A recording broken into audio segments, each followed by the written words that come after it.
Gonna break his brain one night. You all right, Pender? Yeah, that's great. All right. Settle down there.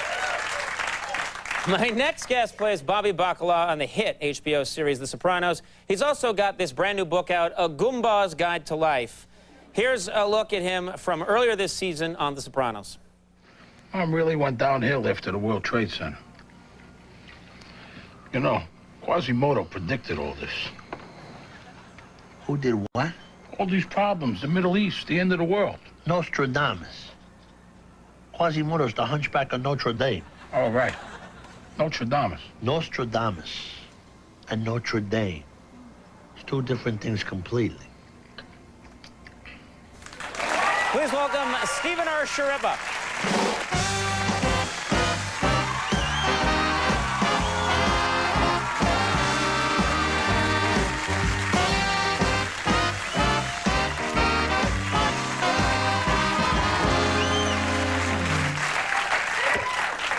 That was one of my favorite scenes from this season so far. Were you guys sitting there? That was great. I mean, Yeah. David Chase wrote that scene. It was great, but I ate like 8 steaks, porterhouse steaks, you know?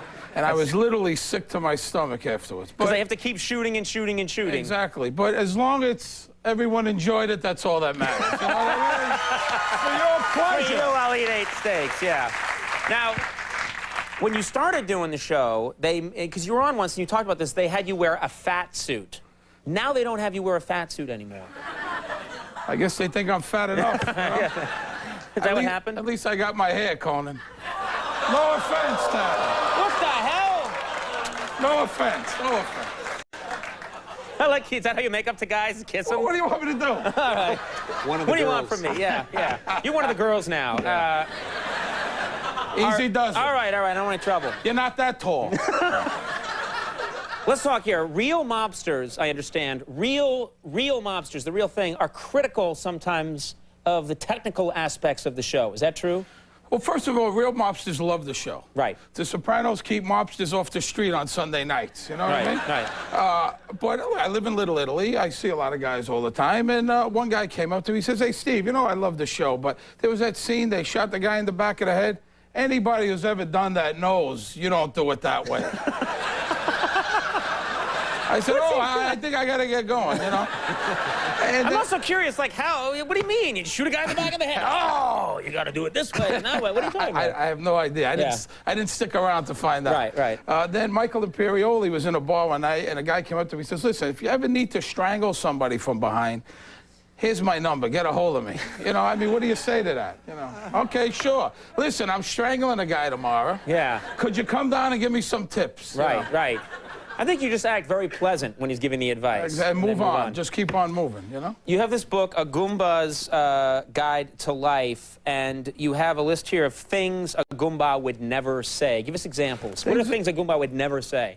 Nathan Lane? I adore Nathan Lane.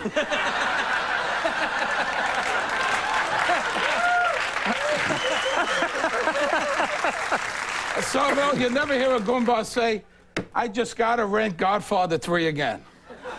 You never hear a Goomba say, "I would love to, sweetheart, but I'm a married man." You never hear a Goomba say, "2 tickets to the vagina monologues, please." Those are things they'll never say, Conan. Never going to have. Now, you have a whole chapter in here on tipping, the importance of tipping. Well, that's a big part of Goomba style. They tip the valet park. You know, I come from Vegas. I was a maitre d' for years. You tip the valet, you tip the maitre d', you tip everyone but a judge or a cop. Unless they ask, you know? Right. If they bring it up, then it's okay. And you could throw something out there. But I'll tell you what's funny. I tipped a priest. This is a true story. A priest who I love. My daughter's baptism. I had the restaurant from 2 to 5. So we had the baptism earlier, but I was a little worried we weren't going to get there quick enough. If it goes long, yeah, right. we're going to screw up the party. You know, the baptism's not that important, you know? Right. But, you know, we don't want to party. I'm it's just- paying yeah. for the party. Yeah, right. So I'm sitting there, I'm talking to the father. I said, "Father, listen, you got to do me a favor." He's going, "Please, whatever you want, son." I pull out $50. His hand came out from under that robe. He snatched that 50. I'm telling you, so. It's like Alien. So he was going, no. So, so my wife had said, you didn't say nothing. I said, no, of course not. What am I going to say? Halfway through the thing, he's reading. There's about 150 people there. He goes, Steve, how am I doing on time? And that's a true story. That's an absolute true story. Now, my mother I tipped, believe it or not. What do you mean you tipped your mother? Look, I love my mother to death, but, you know, once in a while, a little complaint here and there. So Right. I kept going over there. It was a little difficult. So I said, you know what I'm going to do, like a maitre d'? I'm going to give her 200 up front when I walk in the door. See if that works. You know, tip to ensure proper service. Right. I walk in. I give her 200 up front. Right. She's doesn't have an illness. She doesn't have an ache and pain. Everything's beautiful. Can I get you something to eat? Great. So I realized my mother's a maitre d'. Right. And so on the way out, I go to give her two $100 bills. And I said, here, Ma. And she's going, oh, please, you give me enough. Could you break one of these before you leave?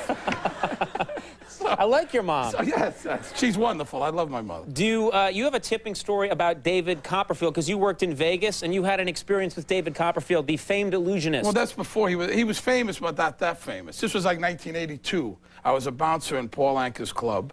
And, you know, a lot of guys would give you, I mean, I was young, guys would come over to give you $100, bring girls around my table, you know, give me $200, give $20, you know, introduce me to any girls. He gave me $3, David. He gave me 3 singles, and he said, if you can meet any girls, you know, bring them over to me. He was alone, that's all I could tell you. I'm a pimp, but not for that cheap, you know what I mean, Conan? I like that he said, like, here's $3. Here's $3, 3 singles. Wham! It was an illusion. They were really 50s. You just couldn't see the illusion. You do that very well. A little too well. A Goomba's Guide to Life is in stores right now, and Steve's performing at the Comedy Garden in New York City on Saturday, November 9th. Congratulations on all your success. Great to have you on the show. Come on back soon. Stephen R. Schirripa. We'll take a break. We'll be right back with Beck.